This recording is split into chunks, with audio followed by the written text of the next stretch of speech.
জীবনে যত প্রেম আছে কলিজায়, নবীজির তরে সবটুকু দিয়ে দেব তাই। বিনিময়ে শাফাত যদি তার পাই, মুছে যাবে জীবনে যত ব্যথা ভার। বালাগাল উলা বিকামালিহি কাশাফাদ দুজা বিজামালিহি সানাত জামিউ খিসালিহি সাল্লু আলাইহি ওয়া আলিহি। আলহামদুলিল্লাহ। এটা রেকর্ড হচ্ছে ভাই।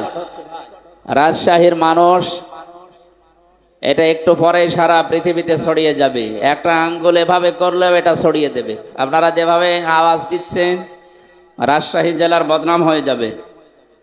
আশা করছি বসে আছেন, দাঁড়িয়ে আছেন, শুয়ে থাকেন, কিন্তু কথা বলবেন না। আর এই ময়দানে দিয়েছেন কেন? ওটা কে লিখেছেন, কে দিয়েছেন, কোথায়? ও, এটা বানেশ্বর সরকারি কলেজ মাঠে দেওয়ার কথা ছিল। ওনাদের পরীক্ষা চলছে আজকে, এই জন্যে বাধ্য হয়ে আমবাগানে দিয়েছে। আপনারা কষ্ট হচ্ছে আমরা দেখতে পাচ্ছি। আমি যতদূর থেকে আসছি শুধু মানুষ, কিছু করার নেই ভাই। যেখানে যাবেন শুধু আপনাদের মতো, সব জায়গায় মানুষ কষ্টে আছে। যেখানে আছেন ওই জায়গায় 1 ঘন্টা আমারে সময় দেন।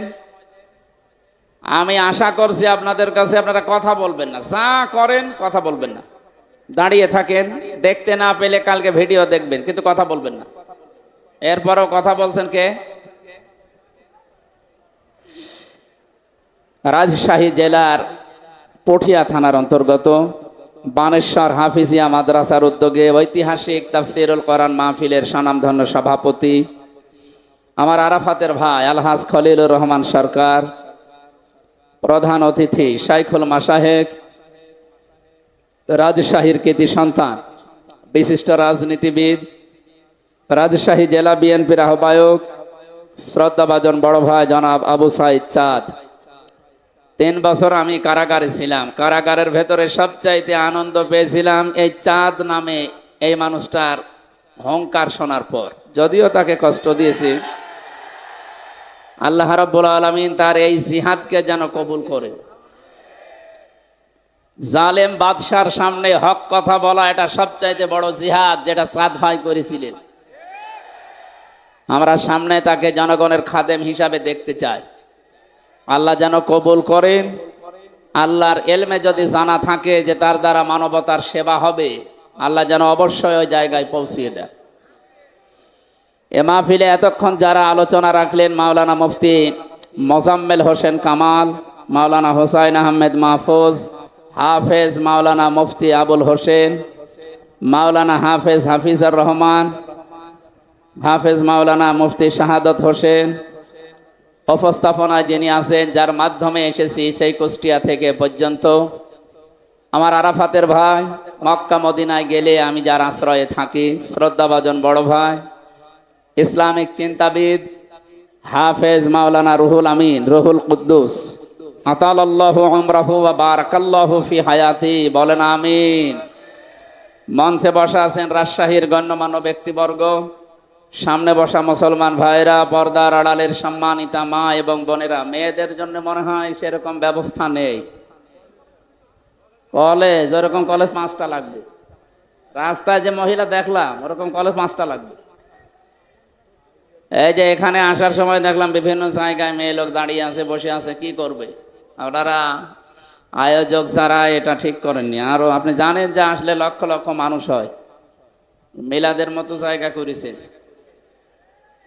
সামনে বসা মুসলমান ভাইরা, পর্দার আড়ালের সম্মানিতা মা এবং বোনেরা, প্রশাসনের ভাইরা, প্রাণপ্রিয় রাজশাহীবাসী, আল্লাহকে ধন্যবাদ জানাচ্ছি যিনি একটা জগদ্দল পাথর আমাদের বুকের উপর থেকে নামিয়ে দিয়েছে। আমরা অনেকে মনে করি ছাত্র জনতার আন্দোলনে, না, এটা আল্লাহর নিজের কারিশমা ছিল। সূরা আনামের 44 নম্বর আয়াতে আল্লাহ 1500 বছর আগে জানিয়েছেন 2024 সালে বাংলাদেশ নামক একটা দেশে কিছু জালেম দায়িত্বে থাকবে, তাদেরকে আল্লাহ নামাবে কেমন ভাবে, আল্লাহ এটা নিজে জানিয়েছেন। আল্লাহ রাব্বুল আলামিন বলেন, হাত্তা ইযা ফারিহু বিমা উতু, যখন ওই মানুষগুলো আল্লাহর দানকৃত শান্তি, স্বস্তি, ক্ষমতা পাওয়ার, টাকা পয়সা নিয়ে আনন্দে ছিল, আখাযনাহুম বাগতাতান, হঠাৎ করে আমি আল্লাহ নিজে তাদেরকে পাকড়াও করলাম। আমি মিলিয়ে দেখেছি 2024 সালের আগস্টের 5 তারিখের ডেটটা পর্যন্ত যে মানুষগুলো কোনোদিন ভাবেও না যে আমাদের পালানো লাগবে, এটা বাগতাতান দিয়েছেন আল্লাহ। আল্লাহ বলেন আখাযনাহুম, ছাত্ররা ধরে নাই, জনতা ধরে নাই, আমি আল্লাহ নিজে ধরেছি। এ না বহু বচনের ফাইল, আল্লাহ নিজে। সুতরাং যারা আনন্দে ছিল তাদেরকে কে ধরেছে বলেন তো? আল্লাহ বলেন কেন ধরলাম জানো? ফাইদাহুম মুবলিসুন, ওরা হঠাৎ করেই নিরাশ হয়ে গেল। দুশ্চিন্তার ছাপ ওদের চোখের ভেতরে, মুখের ভেতরে দেখা দিল। এমন একটা হতাশা তাদের চেহারার ভেতরে ফুটিয়ে তুলেছি, তাদের চেহারা দেখলে এখন আপনি দেখবেন হতাশ হয়ে গেছে। সারা পৃথিবীর মানুষকে মিথ্যা কথা বলে যিনি হাসাতেন, হাসাও মাহমুদ, এই লোকটা গতকালকে লাইভ করছে। বিএনপির যারা দায়িত্বে আছে তাদের সাথে গণতন্ত্র পূর্ণ উদ্ধারে আমি কাজ করতে চাই। আমার মনে হয় শয়তানের কথা বিশ্বাস করা যায়, তবে এই শয়তানের কথা বিশ্বাস করলে বিএনপি আবার খাদে পড়বে। এদের মুখে মধু, অন্তরে বিষ। এই কাজগুলো হাসিল করার পরে দেখবেন এমন জায়গায় আপনাকে 15.5 বছর, তো এবার যদি সোতানাতা দিয়ে কোনো কায়দায় এই জালেমরা আবার আসতে পারে, কিয়ামতের আগে আর নামবে না। আল্লাহ বলেন আখাযনাহুম বাগতাতান, আমি নিজে ধরেছি তাদেরকে। এই জন্য আল্লাহ যখন কোনো জালেমকে ধরে তখন সেকেন্ডও সময় দেয় না। 5 মিনিট সময় ছিল, আল্লাহ বলে না 1 মিনিটও সময় নেই। দুপুরের খাবার খাওয়ারও সময় দেয়নি। তাহলে এটা কি শুধু ছাত্র জনতা, শুধু আওয়ামী লীগ, বিএনপি, জাতীয় পার্টি, জামাত ইসলাম না, এ দেশের শুধু জনতার দ্বারা হয়নি, এটা আল্লাহ নিজে দেখিয়েছে। আল্লাহ কেন দেখালেন? ইন্নামা নুমলি লাহুম লিয়াজদাদু ইসমা, মানুষের পাপের বোঝা যখন পরিপূর্ণ হয়ে যায়, আলাহুম আযাবুম মুহিন, তাদেরকে আল্লাহ অপমানজনক শাস্তি দেওয়ার জন্য গজব নাজিল করে। এদেরকে যে আল্লাহ অপমান করছে তার প্রমাণ 5 তারিখের পর থেকে আরম্ভ হয়ে গেছে।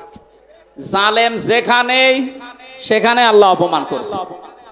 এই যে কালামানিক বিচারপতির নামে একটা কলঙ্ক, এর বেশি উড়ে গেছে, ওর জীবনের সংসার করার কাজ শেষ।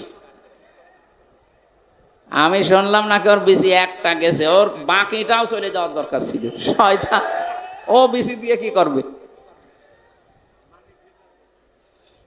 কিসের মানিক বিচারপতি? ওর নামে বিচারপতি লাগালে গোনা হবে? কালা মানিক, আমার মনে হয় মানিক শব্দটা ভালো, তো এ নামও ওর দেওয়া ঠিক না। ও আবু জাহেলের মতো এরকম একটা নাম দেওয়া দরকার। সুতরাং একটা স্বাধীন দেশে এখন স্বাধীনভাবে কথা বলার যে পরিবেশ আমরা পেলাম, এ রাজশাহীতে বহুবার এসেছি, এই মানেশ্বরের বাজারে আসতে দেয়নি, ঘুরিয়ে দিয়েছে। যে মানুষগুলো ঘুরিয়ে দিয়েছিলেন তারা মুসলমান দাবি করতেন, অথচ কোরআন জানাচ্ছে যারা কোরআন প্রচারে বাধা দেয় এরা আল্লাহর ভাষায় কাফের। কাফের মারা গেলে জানাজা হয়, কবরে দেওয়া হয়।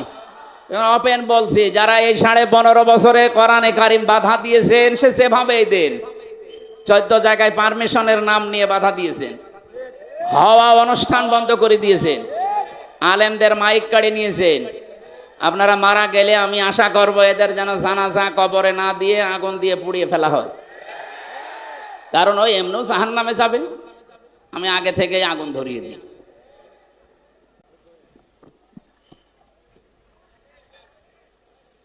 যে আল্লাহ আমাদেরকে কোরআনে কারিম শোনার জন্য একটা সুন্দর, স্বচ্ছ এবং নির্মল পরিবেশ দিয়েছেন, এটা এখন ইবাদত চলছে। আপনি যাই মনে করেন এটা ইবাদত চলছে। কি চলছে বলেন তো? এই ইবাদতে যারা শামিল হলেন বলেন আলহামদুলিল্লাহ।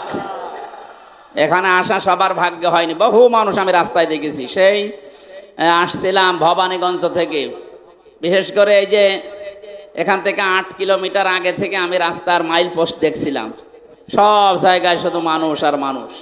এ পর্যন্ত অনেকে আসতে পারেন নাই, হয়তো মাইকের আওয়াজও তাদের কানে এ পর্যন্ত যাবে না।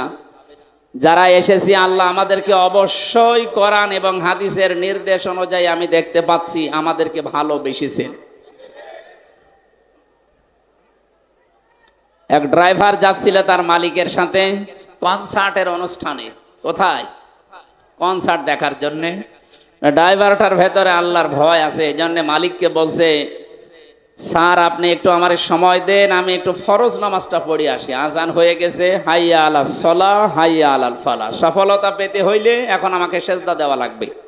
যদিও আমরা অনেক মুসলমান এটা বুঝি না, সফলতা তালাশ করি নামাজ বাদ দিয়ে অন্য জায়গায়। যার জীবনে নামাজ নেই সে সফল হতে পারবেন না। চিন্তা করছে তো আর একটা ঝামেলা আমার ঘাড়ে দিয়ে দিল, আমি তো নিচে নামাজ পড়িই না, আবার এদের নিষেধ করবো, সে তো আর এক ঝামেলা হবে। দুনিয়াদার মানুষ যারা, তাদের কাছে নামাজ একটা ঝামেলাই মনে হয়। কথা বলো না কেন?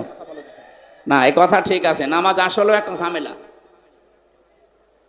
কোরআনে কারীম জানিয়েছে ওয়াস্তাঈনু বিস-সাবরি ওয়াস-সালাতি ওয়া ইন্নাহা লাকাবীরাতুন ইল্লা আলাল খাশিঈন।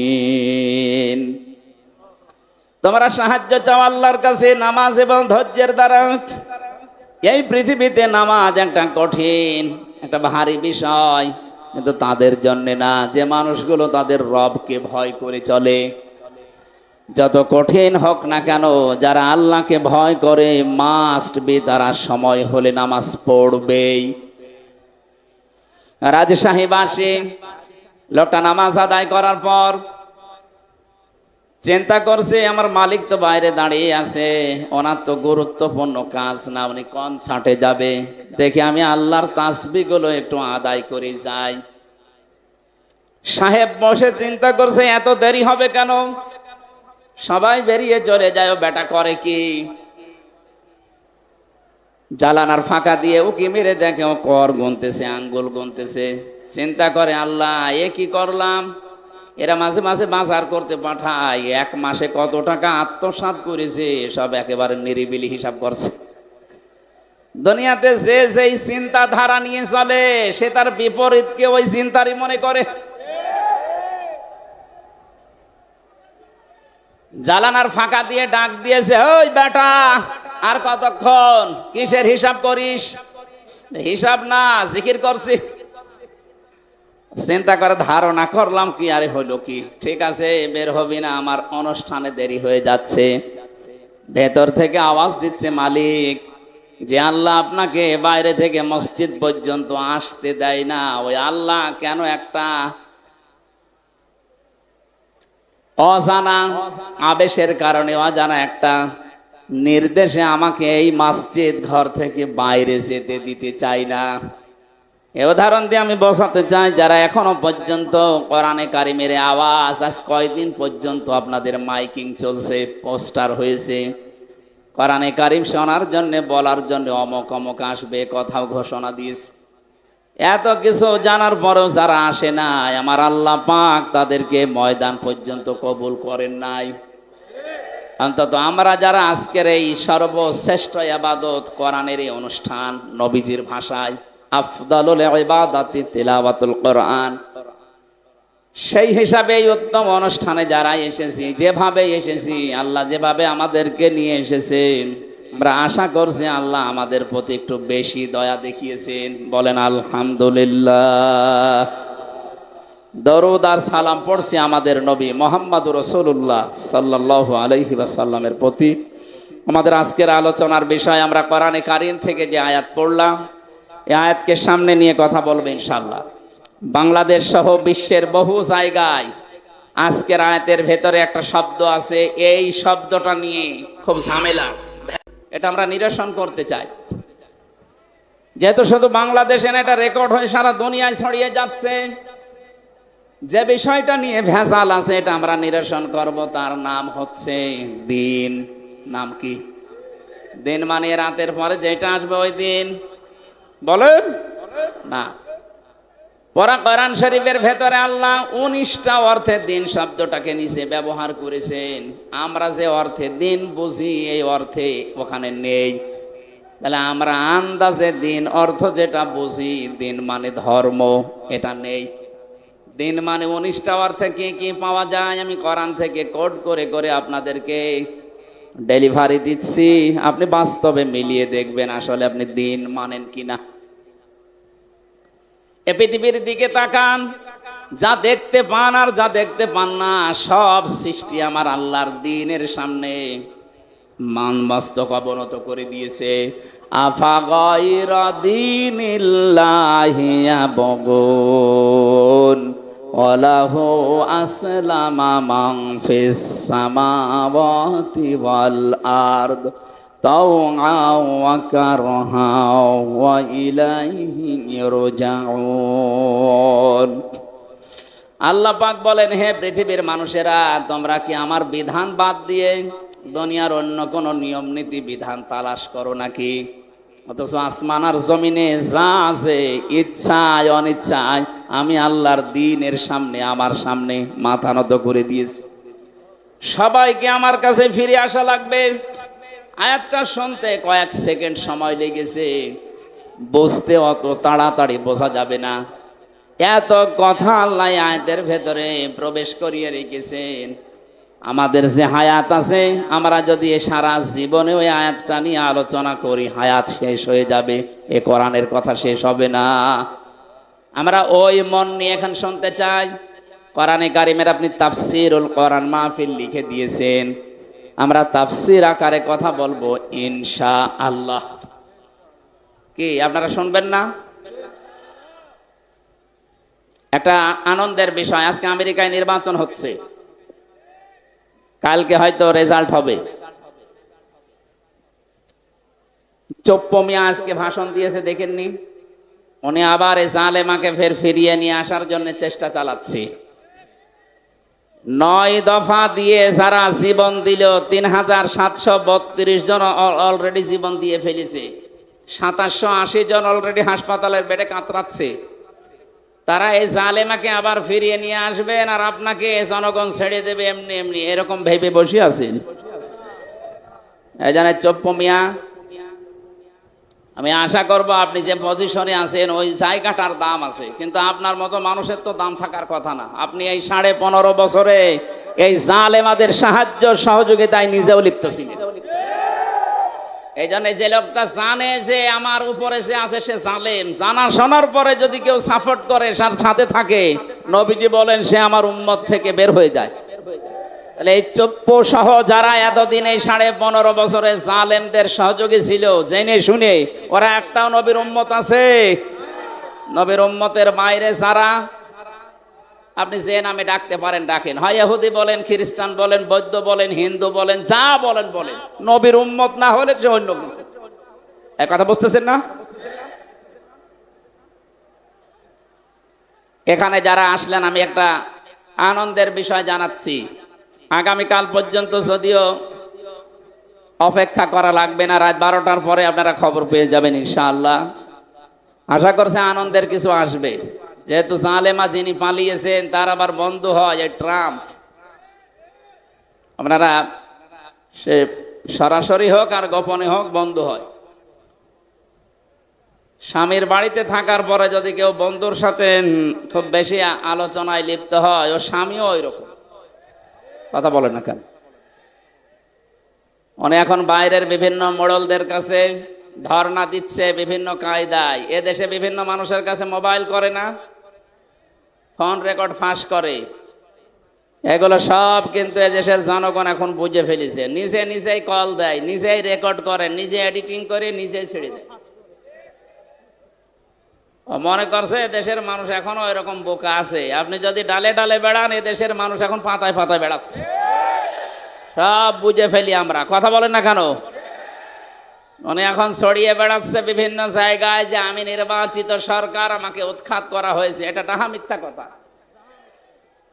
উনি যে নির্বাচিত ছিল এ কথা কুকুরও বিশ্বাস করবে? আপনি কুকুরকে ডেকে জিজ্ঞাসা করেন যে 15.5 বছরে যারা ছিল তারা কি নির্বাচিত না অবৈধ? ও এক বাক্যে যদি কথা বলতে পারে বলবে অবৈধ, আর যদি কথা বলতে পারে না এজন্য দেখবেন হাসবে। কথা বলছে না? আমার মনে হয় শয়তানকেও কেউ জিজ্ঞাসা করলে শয়তানও বলবে না এরা অনির্বাচিত ছিল। কারণ নির্বাচিত হওয়া লাগে যে পদ্ধতিতে, তার নাম হচ্ছে নির্বাচন। 15.5 বছরে তো নির্বাচনই হয়নি, তে নির্বাচিত হইলেন কি করে? কথা বলেন। 154 জন আপনি আন্দাজে ঘোষণা দিয়ে হয়ে গেলেন, নির্বাচন হয়নি। এরপরে দিনের ভোট রাতে করে ফেললেন। দিনের ভোট যে এরা রাতে করেছে তার প্রমাণ আমি নিজে, আমার সাথে কারাগারে এক ওসি ছিল, আমারে বলছে হুজুর রাত 12:30টার পরে আমার যা লোকজন আছে এদেরকে নিয়ে আমি আল্লাহর নামে ভোট কাটা আরম্ভ করব। হ্যাঁ, আল্লাহর নামে, যেহেতু উনি মুসলমান আল্লাহর নামে আরম্ভ করেছে। ফজরের নামাজ পর্যন্ত এ কাজ শেষ করে বাক্স জমা দিয়ে দিলাম। এবার গোসল করলাম ভালো করে, যেহেতু একটু সমস্যা হয়েছে রাতের বেলা। এই পাপ থেকে মুক্ত হওয়ার জন্য গোসল করে ওযু করে নামাজে দাঁড়ালাম। 2 রাকাত নামাজ আদায় করলাম, শুকরিয়ার নামাজ। এরপরে পড়লাম আস্তাগফিরুল্লাহ। হুজুর আমার এই তওবা কি হয়েছে? আমি তওবার ব্যাখ্যা বলেছিলাম কারাগারে একদিন। আমি বললাম তওবা হয়নি, এটা বাটপারি হয়েছে। কারণ আপনি আল্লাহর কাছে তওবা করছেন কোন কারণে? আপনি কি আল্লাহর কাছে অপরাধ করেছেন? আপনি অপরাধ করেছেন হামজার কাছে। কথা বললেন না? একটা এমপি বানাতে 3.5 লাখ 4 লাখ মানুষ লাগে।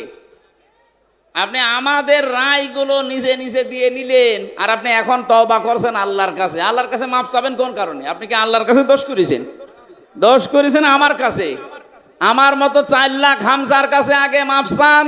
আমরা যদি মন থেকে বলি ঠিক আছে, তারপর আপনি মাফ পাবেন।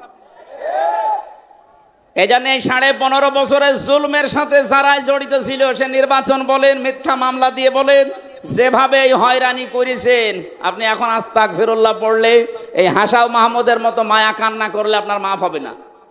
আপনার মাফ হওয়ার একটা লাইন আছে, আমি লাইনটা বলছি, দেখেন আপনি পারেন কিনা। কি না বলবো না? আমার মনে হয় এই যে এই লাইন একটু বেশি ডিস্টার্ব হচ্ছে। এরা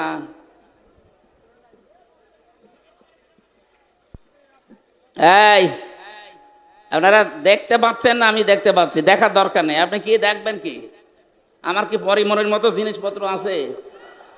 কি দেখবে এরা? আমার শরীর চলে না। রুহুল কুদ্দুসের মতো কি এরকম শরীর আমার? এরকম হলেও তো আপনি কিছু দেখতে পাচ্ছেন। আমার কিছুই নেই ভাই। দাও তো 2-3টা জিনিস পরা বলে একটু মোটা লাগছে। ওরা আমার জেলখানায় 3টা বছর ফাঁসির কন্ডেম সেলের ভেতরে যা কষ্ট দিয়েছে আর যা খাওয়িয়েছে, শরীর তো আছে যা, এই ভালো। আশা করছে আপনারা একটু জ্ঞানজামটা বন্ধ করেন, কথা বলবেন না বললাম। যা করেন কথা বলবেন না। 1 ঘন্টার সময় চেয়ে নিচ্ছে আমার। রাত 9টার সময় আলোচনা আছে, তো ওই সেই গোদাগাড়িতে অধ্যাপক মুজিবুর রহমান সাহেবের ওখানে আছে, উনিও আছে ওখানে। এই মাহফিলটা তো ভাইয়ের সম্মানে জোর করে নেওয়া। আমার শরীরও পারছে না, আপনারাও ছাড়ছেন না। আল্লাহু আকবার, এরকম হয়ে যাচ্ছে যে গরু দিয়ে চাষ করে খাবেন, ও গরুই যদি মরে যায় অন্তত আমারে বাঁচিয়ে রাখা লাগবে না? কিছুদিন বাঁচিয়ে রাখেন। আপনারা ডিস্টার্ব করবেন না ভাই। আমার ভাইরা, বিভিন্ন মানুষ এখন হোয়াটসঅ্যাপে কল দিয়ে বলছে হুজুর যাই করেছি আমাদেরকে একটা পথ দেখান। এখন আমরা এরকম বড় জালেম না, মাঝারি জালেম না, আমরা ছোট জালেম, আমরা হালকা পাতলাই। অন্তত আমাদেরকে যেন যেভাবেই হোক একটু পরিষ্কার করা যায় সেই কথাগুলো বলবেন। হ্যাঁ, তাদেরকে বলছে, এটা রেকর্ড হচ্ছে। যারা ছোট জালেম আছেন, মাঝারি আর বড় জালেম, তাদের আমি চাই এই দেশে যারা বড় জালেম আর মাঝারি জালেম তাদের তালিকা করে করে মোড়ে মোড়ে টাঙিয়ে দেন। এই কথা বলছেন? কিয়ামতের আগে জালেমরা যেন শর্ট করে ঢোকা, কিসের কিয়ামতের আগে যেন ঢুকতে না পারে, শর্ট করে ঢুকে পড়বে। শর্ট করে যদি ঢুকতে চান, যে অপরাধ করেছেন ওই অপরাধের শাস্তি আগে নেওয়া লাগবে। আমার 2টা মামলা দিয়েছিল 3 বছর, ওনার মামলা 130টা। 3 বছর করে হলেও 130কে 3 দিয়ে গুণ দেন তো, 390। এত বছর আপনি আগে থাকবেন, তারপরে বলবেন আমি আসতেছি। আমি জানি এতদিন আপনি বাঁচবেনও না, কব্বরে চলে যাবেন। কথা বলেন না কেন? এমনি যে হায়াতে আছেন, আমাদের হায়াত নিয়ে বেশি আছেন। কি বাংলাদেশের গড় আয়ুষা, সেই হিসাবে ওনার বয়স মার হয়ে যায়নি? তা আমাদের হায়াত নিয়ে আপনি বেশি আছেন, হাওলাত নিয়ে। এরপরও আপনি আশা করে 41 সাল টার্গেট দিয়েছিলেন, যাক টার্গেট আল্লাহ মিস করে দিয়েছে। আর আল্লাহ যেটা মিস করে দেয় ওইটা আর কাউকে পূরণ করতে দেওয়ার মতো আমি পাইনি। কারণ এই পৃথিবীতে যত স্বৈরাচার পালিয়েছে, কোন স্বৈরাচার আবার ফিরে এসেছে এই ইতিহাস দুনিয়ায় নেই। 850 বছর আগে পালিয়েছিল লক্ষণ সেন, আর এত বছর পর পালিয়েছে ওনার নাতি। কথা বললেন না কেন? আমি নাতি বলছি এই কারণে, আমার ফাঁসি চাই। এই বইটা পড়েন তো। আমি মেজর ডালিম বলছি এই বইটা পড়েন।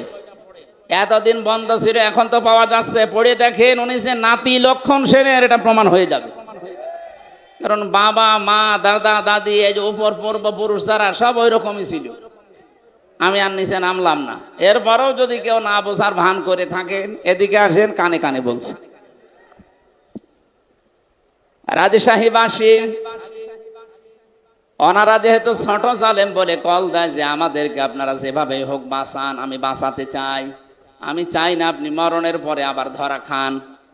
বড় জালেম যারা, মাঝারি জালেম, ওরা তো আল্লাহর মামলার আসামি, ওদেরকে বাঁচানোর পদ্ধতি দুনিয়ায় নেই। যারা এই 15.5 বছরে জুলুম করেছেন, ভোট দিতে দেননি, মানুষকে রায় দিতে দেননি, তার অধিকার নষ্ট করে দিয়েছেন। এখন যদি আপনি, এখন 18 কোটি মানুষ বাংলাদেশে আছে, এদের কাছে মাফ চাইলেন, এরা মাফ করে দিল। 15.5 বছরে যারা মারা গেল, আপনি তাদের কাছে মাফ চাবেন কি করে? কথা বলেন না কেন? অত বড় মারাত্মক অপরাধ করে ফেলেছেন, বলেন তো। আপনার দুনিয়াও শেষ, আখেরাত তো শেষ হয়েই গেছে। জালেমদের আর কোনো বাঁচার পথ নেই। আর ছোট জালেমদেরকে আমি এবার আশা জাগাচ্ছি। বিশ্ব নবীর কাছে একজন মহিলা এসে ডাক দিয়ে বলে, হে রাসূল, আমি জিনা করেছি, আমার বিচার করেন, আমাকে আপনি মুক্ত করেন এ পাপ থেকে। কিয়ামতের দিন যেন এ মাপ আবার ডবল করে আল্লাহ বিচার না করে। নবীজি বললেন, ঠিক আছে, কথা কাউকে বলবা না, যাও, চলে যাও। মহিলা আবার সামনে এসে বলে, হে রাসূল, সত্যি আমি জিনা করেছি, যৌবনের তাড়নায়, আপনি বিচার করেন। নবীজি আবার মুখ ঘুরিয়ে নিলেন। তৃতীয়বার মহিলা আবার সামনে গিয়ে বলে, হে রাসূল, সত্যি বলছি, আমি জিনা করেছি, আপনি বিচার করেন। নবীজি বললেন, তুমি কি গর্ভবতী? বলে, হ্যাঁ, হয়ে গেছি। তোমার উপর তো এখনই বিচার করা যাবে না, আগে সন্তানটা খালাস হোক।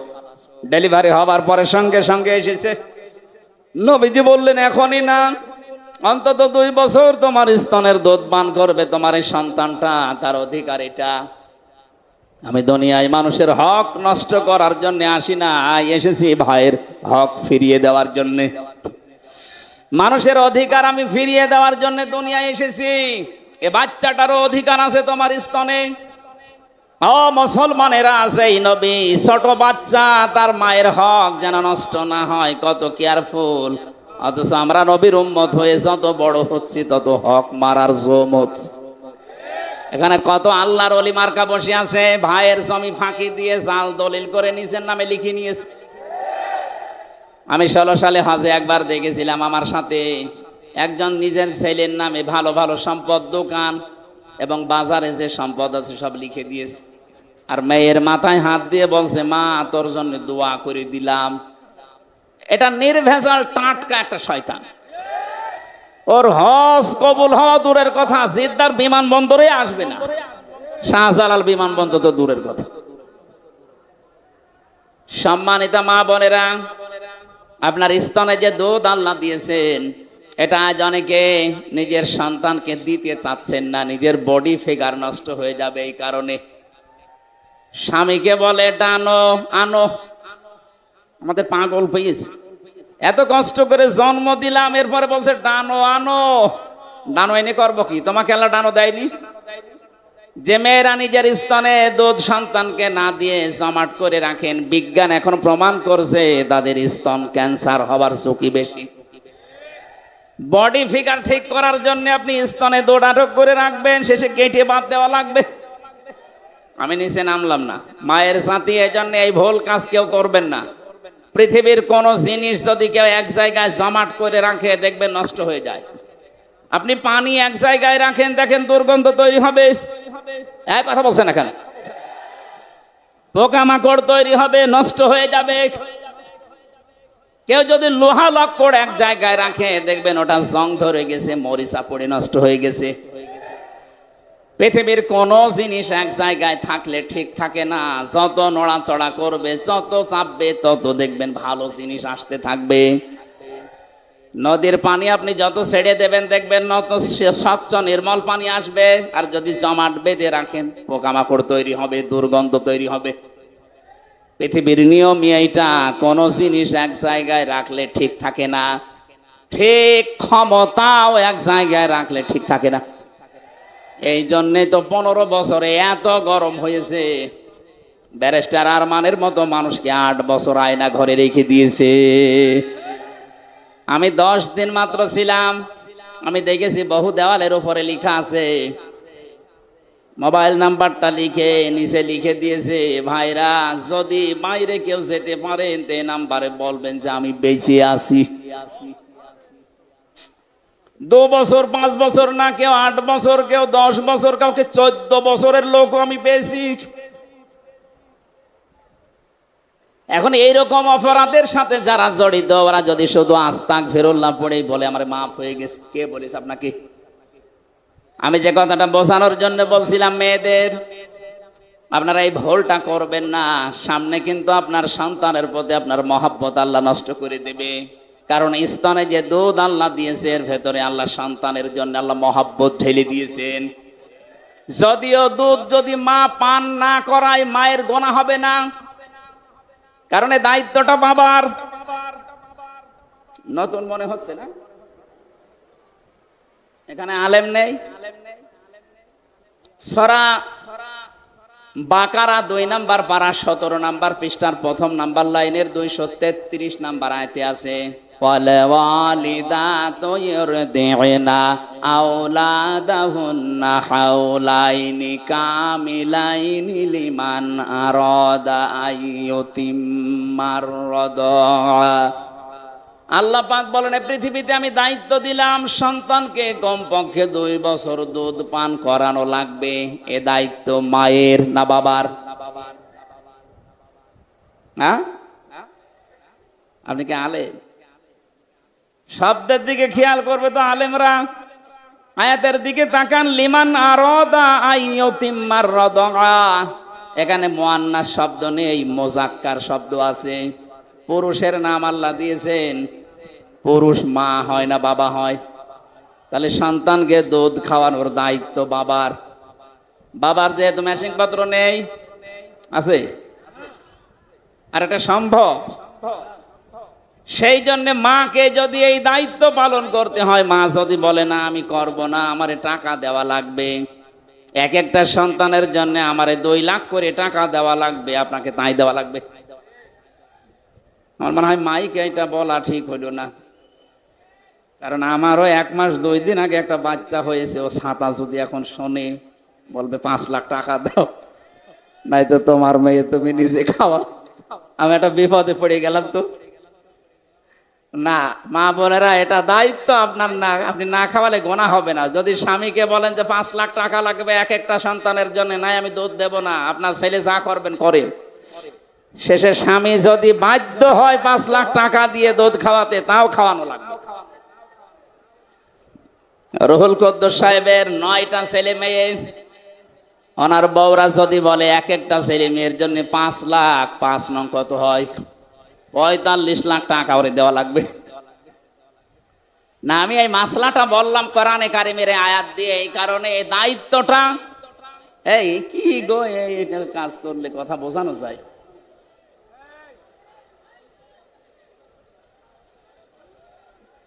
প্রত্যেকটা মাহফিলে আমার মনে হয় এই পালিয়ে গেছে যে তার অনুসারী কিছু আছে। তাছাড়া এত ডিস্টার্ব করে কোন কারণে? যারা এই দেশের বৈধ নাগরিক এখন, তারা তো ডিস্টার্ব করছে না। দেখেন তো সব কি নিশ্চয় হয়ে বসে আছে। ওরা মনে হয় ওই ওই দলের লোক। এরপরও যদি না থামে এমন কথা বলবো জীবনে মুখ দেখাতে পারবে না। নেন এবার কথা বলেন তো, এই চুপ করেন। এই গাছগুলো কেটে ফেলার দরকার ছিল না, এই জন্যই তো কলেজ ময়দানে দিয়েছিল, কিন্তু আসলে দুর্ভাগ্য ওনাদের পরীক্ষা চলছে, এই কারণে কর্তৃপক্ষ এখানে দিয়েছে। আপনার আরেকটু শোনেন ভাই, আমি আয়াতটা পর্যন্ত তো যাই। দেখেন কোরআনে কারিমের এই আয়াতে আল্লাহ কি জানাতে চেয়েছেন আমাদের, নতুন নতুন কিছু কথা এখান থেকে আসবে ইনশাআল্লাহ। পরিবেশটা নষ্ট করেন না।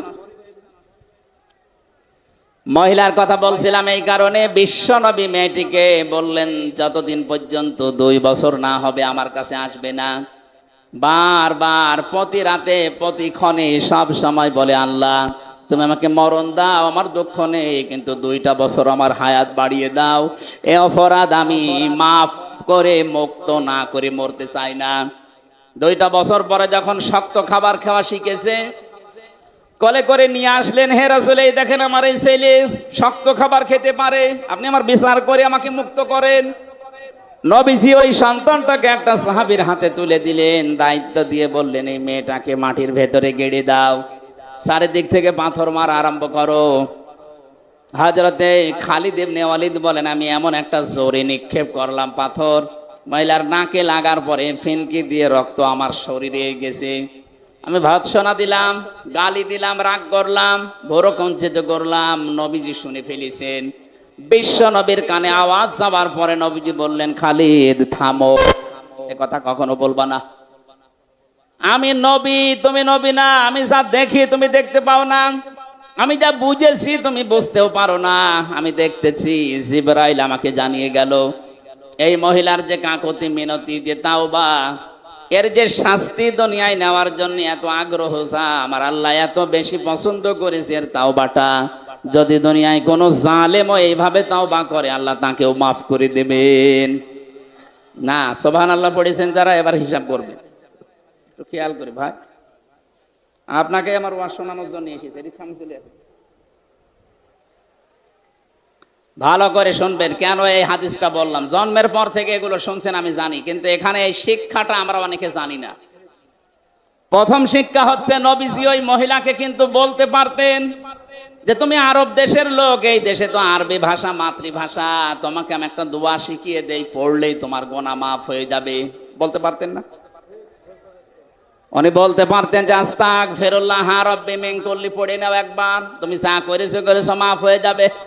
নবীজি বলেন নাই, প্রথমে বলেছিলেন যে চেপে যাও, কাউকে বলবা না, কিন্তু মহিলা বলছেন না, আমি মুক্ত হতে চাই, এই গুনাহ থেকে আমি মুক্ত হতে চাই। তাহলে কিয়ামতে আল্লাহ যেন এই বিচার আর ডবল করে না করে। দুনিয়াতে কোন অপরাধের শাস্তি যদি একবার হয়ে যায়, ওই অপরাধের জন্য আল্লাহ কিয়ামতে আর ডবল করে আদালত বসাবে না। মহিলাকে আল্লাহর নবী যা করেছিলেন, 3বার ঘরত দিয়েছেন, একবার খালাস হওয়া পর্যন্ত সন্তান ডেলিভারি, 2 নম্বরে যতদিন শক্ত খাবার খাওয়া না শেখে।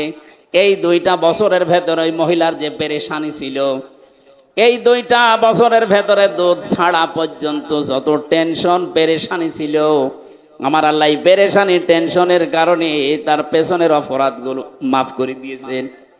যতটুকু বাকি ছিল এই যে বিচার কার্য সম্পাদনের মাধ্যমে, আমি আগেই বললাম না, দুনিয়াতে কোনো অপরাধ করার পর ওই অপরাধের শাস্তি যদি কোরআনে বর্ণিত, হাদিসে বর্ণিত নিয়ম অনুযায়ী আপনি করে ফেলতে পারেন, তাহলে ওই গুনাহ কিয়ামতে আল্লাহ ডবল করে আর বিচার করবে না। মেয়েটার যেহেতু বিচার হয়ে গেছে, এই জন্য নবীজি বললেন, খালিদ এ কথা বলবা না, কারণ আমি নবী, তুমি নবী না, আমি যা দেখতে পাচ্ছি তুমি তো দেখতে পাও না। এই মহিলার এই কাকুতি মিনতি, অনুশোচনা, অনুতপ্ত হওয়া এবং এই বিচার কার্যটা করার কারণে আল্লাহ এত বেশি খুশি হয়ে গেছে, কোন জালেম পর্যন্ত এভাবে তাওবা করলে আল্লাহ তারেও মাফ করে দেবে। সুতরাং 15.5 বছরে যারা জুলুম করেছেন, আপনি তো নিজেই জানেন যে আপনি জালেম, আপনার কারণে হাজারো মানুষ ঘরে থাকতে পারেনি। এই কথা বলে না কেন?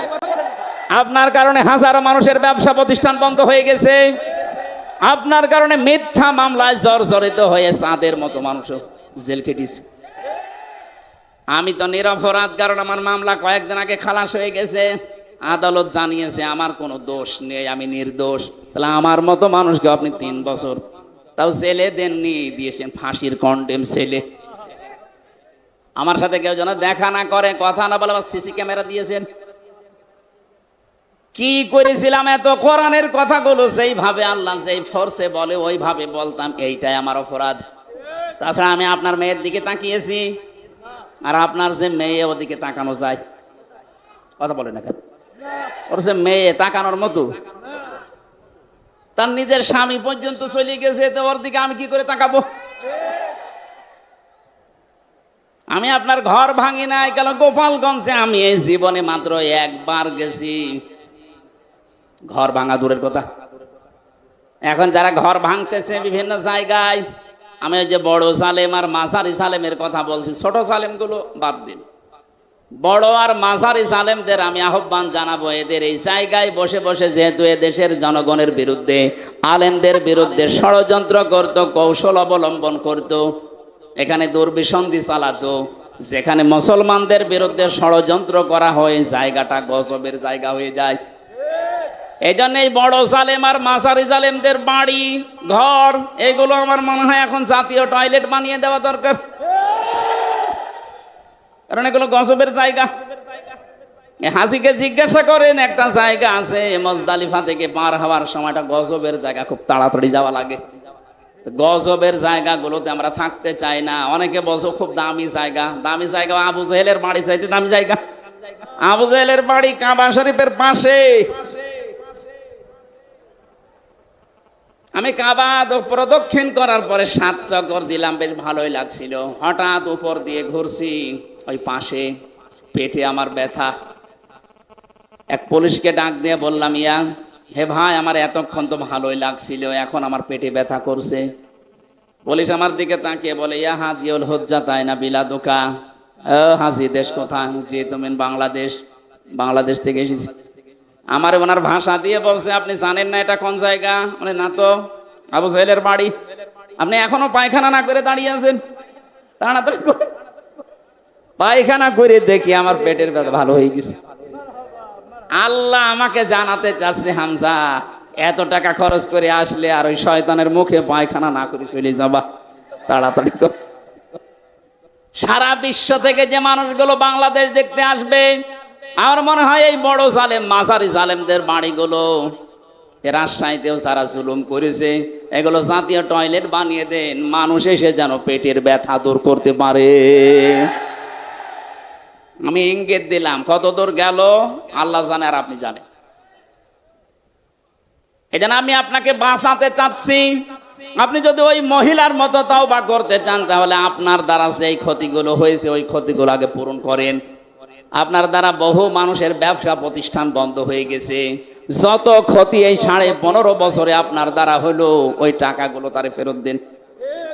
কথা বলেন না কেন? আপনি গুম করেছিলেন মানুষকে, আপনার ছেলেকে মেয়েকেও গুম করা হবে। আপনি ইলিয়াস আলীকে গুম করে দুনিয়ার মুখ আর দেখতেই দিলেন না, বিদায় করে দিয়েছেন। এটা যে কত বড় মানবতা বিরোধী অপরাধ। ওরা 53 বছর আগের মানবতা বিরোধী অপরাধের বিচার করে, অথচ রিসেন্টলি সবচাইতে বড় মানবতা বিরোধী অপরাধ ইলিয়াস আলী। কথা বলে আমার কুষ্টিয়া বিশ্ববিদ্যালয়ের ওয়ালিউল্লাহ মুকাদ্দাস আজ 10 বছর হারিয়ে গেল। ওরা যে বেঁচে আছে না মারা গেছে তা পর্যন্ত আমরা জানি না। ওর মা বাবার সাথে দেখা করতে গেলে হাউমাউ করে কেঁদে ওঠে আর বলে, আমার মনে হয় সন্তান এখনো বেঁচে আছে। বাংলাদেশে আয়না ঘর যতগুলো আছে মনে হয় সবগুলো উন্মুক্ত এখন হয়ে গেছে, আরো যদি গোপনে কিছু থাকে সবগুলো খুলে দেন। মাটির নিচে বহু সিস্টেম ওদের পেয়েছি, এমন এমন সুড়ঙ্গ পথ তৈরি করা, আপনি জানবেনও না যে এই দরজা দিয়ে মানুষ বাইরে যেতে পারে। এটা কবরের মতো জায়গা। এই অপরাধ গুলো যারাই করেছিলেন, আপনাকে এই অপরাধ থেকে মুক্ত হওয়ার জন্য মাস্ট বি এই অপরাধের জন্য যে শাস্তি দুনিয়ায় আছে ওইটা আগে নেওয়া লাগবে। ওই মহিলার মতো উনি যেমন জেনার শাস্তি নিয়েছে, আপনি চুরির শাস্তি নেন। চুরির শাস্তি হাত কাটা, একথা বলছে না কেন? আমার মনে হয় এই শাস্তি যদি এখন এই দেশে এখন কার্যকর হয়, বহু মানুষের হাত ঝলবে। যারা ডাকাতি করে, এক প্রকার ডাকাতি, ওইটা মানুষকে বিনা কারণে ধরিয়ে আবার নিজেই ছাড়িয়ে দেয়, মাঝখানে 5 লাখ টাকা নেয়। আমারে যারা ধরেছিল ওরা নিজেরাই আমারে ছাড়িয়েছে, মাঝখান থেকে আমার বাবার কাছ থেকে 3 বছরে প্রায় 32 লাখের উপরে টাকা খেয়েছে। তাহলে এই টাকাগুলো এখন ফেরত দেবেন। আমার মামলার আয়ু নিয়েছে প্রায় 10 লাখ। ও বলেছে আমরা আর মামলা দেব না, যা বলতে বলছি এই কথাগুলো বলবেন আর টাকা দিন 10 লাখ।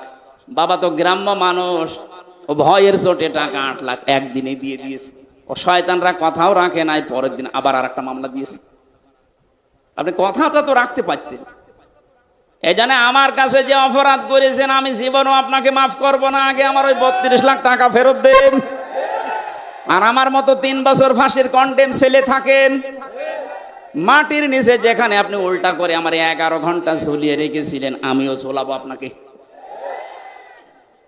এমনি এমনি ঝুলিয়ে রাখলে তো ভালো, চোখ কালো কাপড় দিয়ে বেঁধে দিয়ে, পায়ের সাথে দিয়েছে ডান্ডা বেড়ি, হাত পেছনে দিয়েছে হ্যান্ডকাফ, মাজায় দড়ি দিয়ে 11 ঘন্টা একেবারে টাঙিয়ে দিয়েছে। আমি 4 রক্ত নামাজ পড়েছি আন্দাজে, ইশারায়, জানি না এখন নামাজের সময় কিনা, কি করব, তাহলে জিজ্ঞাসা করার মানুষ নেই। মাটির নিচে অন্ধকার ঘর। এগুলো যারা করেছিলেন এই মানুষগুলো এখন বসে আস্তাগফিরুল্লাহ। কিসের আস্তাগফিরুল্লাহ? আপনি কি আল্লাহর কাছে দোষ করেছেন আস্তাগফিরুল্লাহ পড়ছেন? দোষ করেছেন হামজার কাছে, কথা বলেন না কেন? দোষ করেছেন চাঁদের কাছে। আগে আমাদের কাছে বলা লাগবে, এরপরে আমরা মন থেকে যদি বলে, আমরা মন থেকে বললে হবে না, আমার বউ মাফ করা লাগবে, কারণ তার অধিকার ছিল আমার প্রতি। আমার 2টা মেয়ে মাফ করা লাগবে। কথা বলেন। আমার ছোট মেয়েটা এখনো পর্যন্ত আমার চেনে না, 4 বছর হয়ে গেল, ডাক দিলেও কাছে আসতে চায় না। ও মনে করে এরকম হুজুর বহু আসে। কি একটা দুঃখ বলেন তো।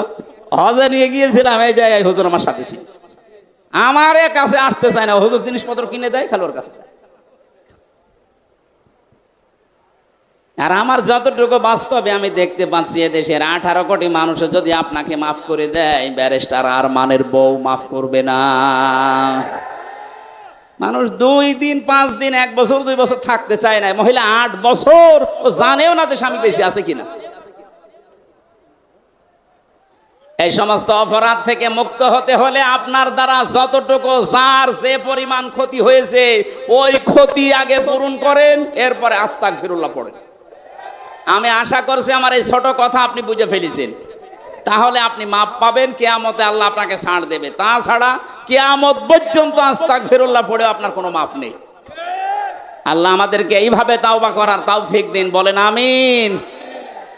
আমরা সূরা আলে ইমরানের 83 নাম্বার আয়াতটা পড়েছি। আলোচনার বিষয় বলেছিলাম যে দিন এই শব্দ নিয়ে যেহেতু ভেজাল চলছে, এটা নিরসন করা দরকার। আপনারা করবেন তো? আমি কোরআন থেকে হাদিস থেকে কোট করে যা বলছি, এইভাবেই দুনিয়াতে আমাদের মানা লাগবে। দিনের অর্থ প্রধানত 19টা, আমি সামারাইজ করে 10টা অন্তত বলি, কারণ যেহেতু 9টায় ওখানে যাওয়া লাগবে, এই জন্য তাড়াতাড়ি করছি। আরো আগে উঠতে পারলে আমার মনে হয় ভালো হতো। দিনের প্রথম অর্থ হচ্ছে কিয়ামতের দিন। তাহলে দিন মানে রাতের পরে যে দিন আসবে এই দিন না, দিন মানে আসল হচ্ছে কোন দিন? কিয়ামতের দিন। বলেন বলেন। আল্লাহ নিজে দলিল দিয়েছেন কোরআনে কারিমে, মালিকে ইয়াউমিদ্দিন, কিয়ামতের দিনের মালিক কে? এটা যাদের ভেতরে দৃঢ়ভাবে বিশ্বাস জন্মাবে যে কিয়ামতের দিবসের মালিক আল্লাহ, ওর জীবন পরিচ্ছন্ন হতে বাধ্য। আল্লাহ দিন মানে কিয়ামতের দিন খেলা করার জন্য দেয়নি। এটা যদি সত্যি আপনি বাস্তব জীবনে প্র্যাকটিক্যাল লাইফে সেট করতে পারেন যে দিন মানে আর একটা দিন আসতেছে, আমাকে দাঁড়ানো লাগবে ওই দিন, ওর জীবন থেকে হারাম ইনকাম বন্ধ হয়ে যাবে। কারণ চিন্তা করবে আমার আসল দিন সামনে পড়ে আছে, এই দিন দিন না, আরো দিন আছে, এই দিন নিয়ে যাবে ওই দিনের কাছে। এই বিশ্বাস যার ভেতরে যত বেশি বদ্ধমূল, তার জীবন তত বেশি পরিচ্ছন্ন। খলিফাতুল মুসলিমিন হযরতে ওমরের জীবন আমি পড়েছি, তার জীবনটা পরিচ্ছন্ন হওয়ার পেছনে কারণ এই দিন। 24 ঘন্টায় টেনশনে থাকতেন, এটা বিচার দিন আছে, ওই দিনে আল্লাহ যদি আমাকে সামনে দাঁড় করিয়ে বলে, ওমর বলো দেখি 26 বছর পর্যন্ত তুমি তো দিন মানোনি, কি করেছো ওই 26 বছর জবাব দাও, আমি ধরা খেয়ে যাব। এটা সবসময় চিন্তা করতেন কি করে এই দিন থেকে বাঁচা যায়। নিজের সন্তানটাকে ভর্তি করে দিলেন মাদ্রাসায়। আব্দুল্লাহ, হযরতে আলীর সন্তান হোসাইন ওই মাদ্রাসায় পড়তো। বারবার টেবিল থেকে কলম ফেলে দেয় আর বলে, আব্দুল্লাহ তুলে দাও। 3 বার তুলে দেওয়ার পরে উনি বললেন, কি বারবার আমার কলম তুলতে বলো, আমি কি তোমার খাদেম চাকর নাকি? হযরত হোসাইন বললেন, তুমি তো চাকর শুধু না, খাদেম না, খাদেমের বাচ্চা খাদেম। সেই সময় তিনি প্রেসিডেন্টের ছেলে। এ কথা শোনার পরে গেছে রাগ হয়ে, বাড়িতে গিয়ে বলছে, আব্বা আমি আর মাদ্রাসায় যাব না, হোসাইন আমাকে অপমান করে গালি দিয়েছে, তোমারেও গালি দিয়েছে, আমি নাকি খাদেমের বাচ্চা খাদেম। ঠিক আছে, বিচার এখন না, জমার দিন আমি বিচার করব। জমার দিন হাজার হাজার মানুষ যখন মসজিদে নববীতে, হযরত ওমর আলোচনা করছিলেন, খুতবাটা বন্ধ করে হোসাইনকে বললেন, এদিকে আস, তুমি আমার ছেলেকে গালি দিয়েছো খাদেমের বাচ্চা খাদেম বলে। হ্যাঁ দিয়েছি। কেন দিলে? ইমাম হোসাইন বলে, খলিফা বুকে হাত দিয়ে বলেন, আপনি কি আমার নানার খাদেম ছিলেন না? হযরত ওমরের কথা বন্ধ হয়ে গেছে, চোখ দিয়ে দরদর করে পানি ঝরছে। ডাক দিয়ে বলে, হোসাইন আমি তো এভাবে চিন্তা করি নাই, আমি তো খাদেম ছিলাম। এই কথাটা তুমি লিখে দিতে পারবে? কাগজ কলম নিয়ে আসেন। ছোট মানুষ তো আবেগেই বলেছে, কাগজ কলম নিয়ে আসেন। খেজুরের পাতা নিয়ে এসেছে, উনি লিখে দিলেন, এ ওমর আমার নানার খাদেম ছিল, আমি দেখেছি, এটি হোসাইন ইবনে আলী। সই করে দিলাম, যান। কাগজটা হাতে নিয়ে জমা খেলেন। ডাক দিয়ে বলে, নবীর সাহাবীরা বিচার হয়ে গেছে।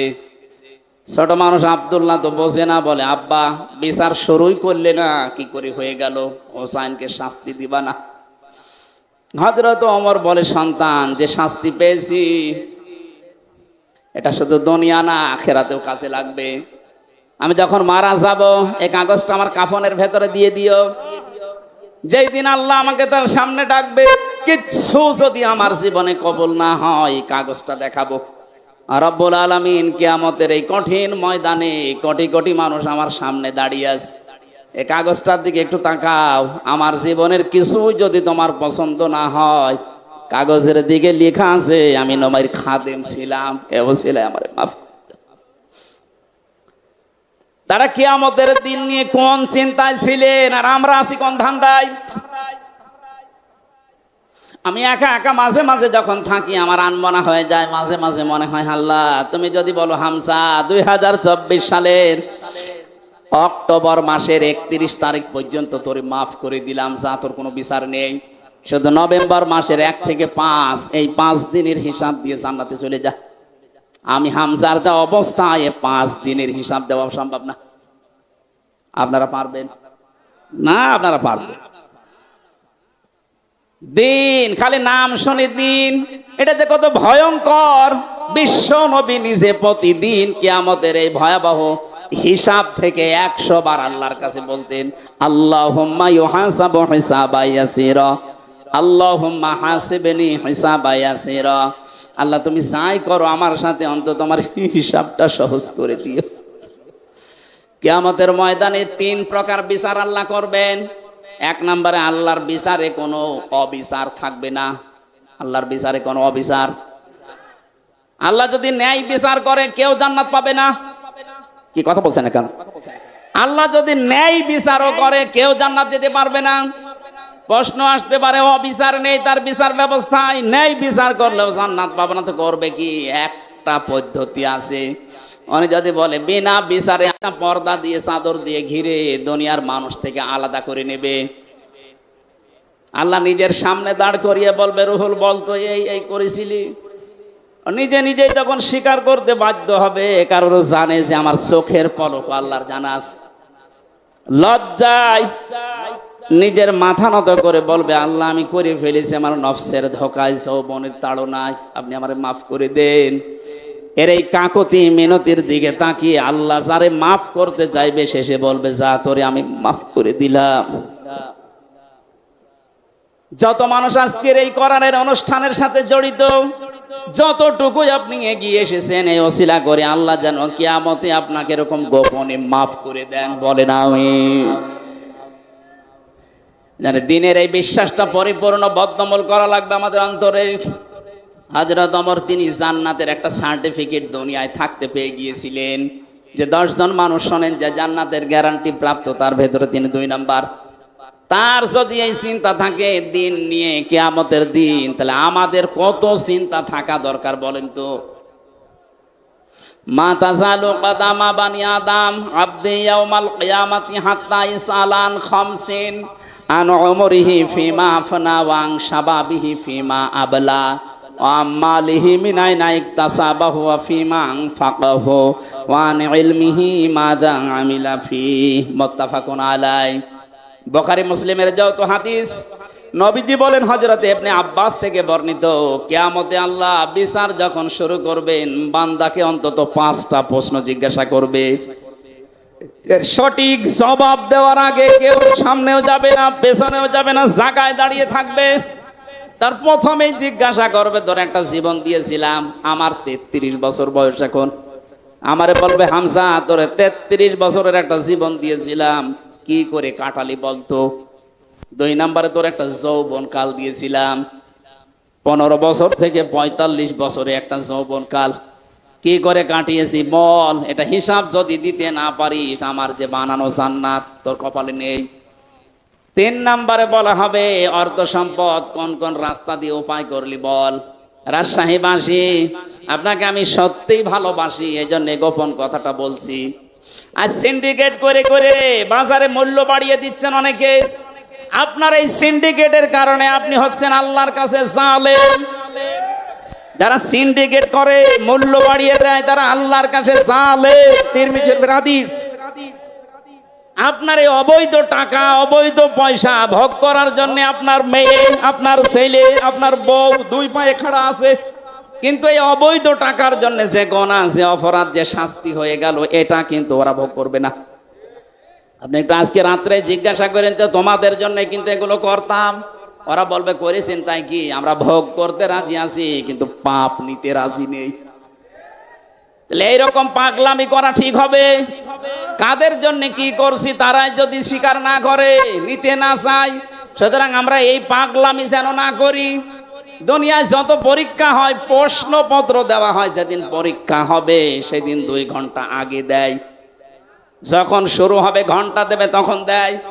অথচ পরীক্ষা এখন শুরু হওয়ার কত বাকি, আল্লাহ আগেই প্রশ্নপত্র ছেড়ে দিয়েছেন। এরপরও যদি কেউ ফেল করেন বুঝতে হবে ওটা ছাত্র না অপদার্থ। একটা ছেলে কাঁদছে বাবার কাছে, বাবা বলছে কি কি হয়েছে কাঁদো কেন? বলছে আব্বা রেজাল্ট দিয়েছে। রেজাল্ট দিয়েছে তো ভালো, কাঁদো কেন? পাস করেছে না ফেল করেছো? কথা বলে না। ধমক দিয়ে একটা থাপ্পড় দিয়েছে, তুই বলবি তো যে পাস না ফেল। ছেলেটা বলছে আব্বা ফেল করলে তো কথা ছিল, ছিলাম 5-এ নামিয়ে দিয়েছে 3। এখন আমার 5-এ উঠতে 2 বছর লাগবে। কত পরে আপনারে প্রশ্ন দেওয়ার কথা, আগেই প্রশ্নপত্র আল্লাহ ফাঁস করে দিলেন যে এরা কিন্তু এই করবে। এরপরও আপনি সিন্ডিকেট করে করে মালের দাম বাড়িয়ে দেন, এরপরও মানুষের সম্পদ বিভিন্ন কায়দায় আত্মসাৎ করেন। আল্লাহর কসম আপনার এই অবৈধ সম্পদগুলো ভোগ করার জন্য 2 পায়ে খাড়া আছে, কিন্তু একটা গোনা নেওয়ার জন্য কেউ দুনিয়ায় খাড়া নেই। আমরা যেন আবার 5 থেকে 3 নেমে না যাই, 5-এ উঠতে আবার 2 বছর লাগবে। এই মুহূর্তে আমাদের পাগলামি আমরা ভালো করে ফেলবো, কারোর জন্য কিছু না, আমার নিজের জন্য দরকার। কিয়ামতে ধরা খেলে আমার বউ খাবে না, ধরা খেলে আমি খাবো। কথা বলেন। মাল সম্পদ কিভাবে উপার্জন করছেন এটার হিসাব মিলান, হিসাব দিতে পারবেন। কালকে দুদক এক অতিরিক্ত সচিবকে ধরেছে, 1,15,00,000 টাকা পাওয়া গেছে তার বাড়ি। সেনাবাহিনী ধরার পরেও বলছে আমি 10 টাকা 20 টাকা করে বসিয়েছি। আরে শয়তান, মানুষ এরকম মিথ্যা কথা বলতে পারে? আমি হিসাব করে দেখলাম কেউ যদি 10 টাকা 20 টাকা করে প্রতিদিন গোছাতে থাকে তোর 2000 বছর সময় লাগবে 1,15,00,000 টাকা এক জায়গায় করতে। তো মহিলা মাত্র দায়িত্বে ছিল কয় বছর? না, আপনি পার পাবেন না, ধরা খেয়ে যাবেন। যেভাবে এই উপায় করছেন, বৈধ রাস্তায় উপায় করলে একটা মানুষের 630টা বাড়ি বানানো পৃথিবীতে সম্ভব না, অথচ বাংলাদেশে বানিয়েছে। এই কথা বলেন না কেন? 100 ভাগ ধরা খাবেন। আমি থামেন, শুধু এতটুকুই না, মাল আবার কোথায় খরচ করলেন? মমতাজের কনসার্টে দিয়েছেন নাকি কোরআনে কারিম প্রচার করার জন্য 5টা টাকা দিয়েছেন? এইটাও আল্লাহ জিজ্ঞাসা করবে। আজকের এই ময়দানে কোরআন প্রচারের জন্য যদি 10টা টাকাও আপনার থাকে, আল্লাহ না জানি কিয়ামতে 10টা টাকার ওসিলায় আপনাকে মাফ করে দিতে পারেন। 5 নাম্বারটা সবচাইতে বড় কঠিন। ওয়ানি ইলমিহি মাযা আমিলা ফি, যতটুকু জানতে তার কতটুকু মানতে, এটা বলো। এটা সবচাইতে বড় ঝামেলা। কে এখানে জানি না বউ বেপরদায় চালানো কবিরা গুনাহ? কে জানে না বলেন তো? বলেন বলেন বলেন। এটা জানার পরেও যারা না জানার ভান করে চালাচ্ছেন। 16 সালের ঘটনা আমি একবার বলেছিলাম। ওই সময় আমি বিশ্ববিদ্যালয়ে মাস্টার্সে, যারা কুষ্টিয়ার ওই যে মজমপুরে যে গোল চত্বর দেখে একজন মোটর সাইকেলে যাচ্ছে বউ নিয়ে, সালাম দিলাম, বললাম কে? তোমার ভাবি। কি পরিয়েছেন এটা? কি শাড়ি না মশারি? একবার তাকানোর পর আর তাকানো যাচ্ছে না। আমারে বলছে হামজা এদিকে আসো, কানের কাছে মুখ নিয়ে বলছে আমি আর কত দেখবো? আমি তো সারা জীবন দেখলাম এলাকার মানুষের হক নেই, হক আদায় করে বেড়াচ্ছে। যাদের বউ সুন্দর, মেয়ে সুন্দর, পুত্রবধূ সুন্দর, এরকম হক আদায় করার জন্য বিভিন্ন জায়গায় ছেড়ে দেয়। এক কথা বলে না কেন? এই পুরুষ মানুষগুলো দাজ্জুস। কোন মহিলাকে নবীজি দাজ্জুস বলেন না। আর দাজ্জুসু লা ইয়াদখুলুল জান্নাহ, এটা মুযাক্কার। যে এই পুরুষের কারণে তার যুবতী মেয়ে, তার বউ, তার যুবতী বোন, তার পুত্রবধূ, তার মা বেপরদায় চলাফেরা করে, এই লোকটা কিয়ামতে জান্নাতের ঘ্রাণও পাবে না। সুতরাং আমরা যেন সতর্ক হয়ে থাকি, যতটুকু আমরা জানি অতটুকু মানার চেষ্টা করি। কিয়ামতের দিনের গুরুত্বপূর্ণ বিষয় হচ্ছে এই 5টা। আমার মনে হয় 5টা প্রশ্নের উত্তর জোগাড় করা আমাদের অনেকেরই নেই। আমি সহ যারা এসেছি প্রত্যেকে 5টা প্রশ্নের জবাব এখন থেকে জোগাড় করার চেষ্টা চালাবো ইনশাআল্লাহ। আমরা আগামীতে মাহফিল দিলে একটা মাহফিল নেবেন। আজকে 3টা চলছে, আমার শরীরও পারছে না, ওখানে এখনো 1 ঘন্টা কথা বলা লাগবে। আজকের মতো শেষ করে যাচ্ছি।